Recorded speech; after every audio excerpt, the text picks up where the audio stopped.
after news of snakehead fish invading Maryland. A couple of filmmakers out there went to make their own snakehead fish movie. The first one to do so was some guy who directed a film called Night of the Snakehead Fish. That film I have seen, unfortunately, and it was a good attempt, but it was pretty bad. Thank God Sci-Fi Channel exists, or else we wouldn't have such an awesome arrangement of creature features, including ones about snakehead fish, including the movie that I'm about to review today.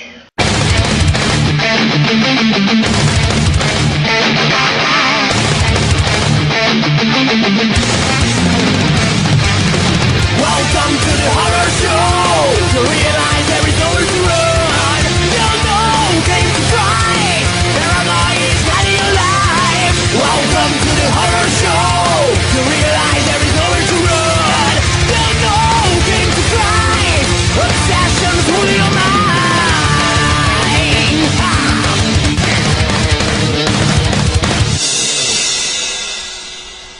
Snakehead Terror. That's right, in anticipation for Snakehead Swamp, I will be reviewing the two most well-known killer snakehead fish movies out there.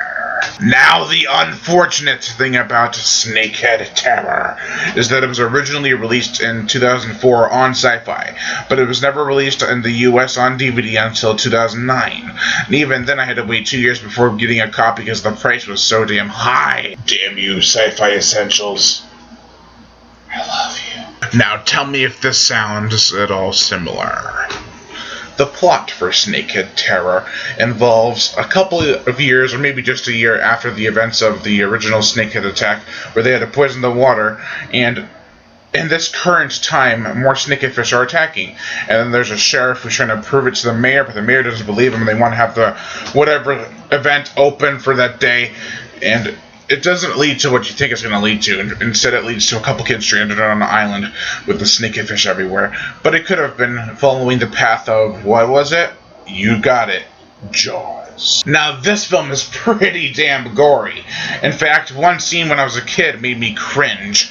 When the reporter guy, he's not a major character, so it's not really a spoiler. Anyways, he gets killed, and he gets his head ripped off, and then his head falls onto the car seat, and his eyes are still blinking. It really reminded me of the death in Wolfen, where the guy got his throat ripped out, and his head falls off, then his head falls to the ground, and his head's like...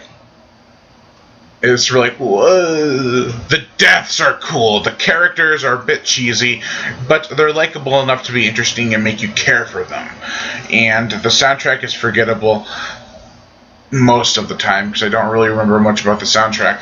And there's also a couple scenes that are unpredictable that happen, and you're like, wait, so that person dies instead of that person? That's kind of weird. This is a very fun film, and I highly recommend it for Sci-Fi Channel creature feature B-movie lovers. Overall, I give Snakehead Terror a 3.5 out of 5.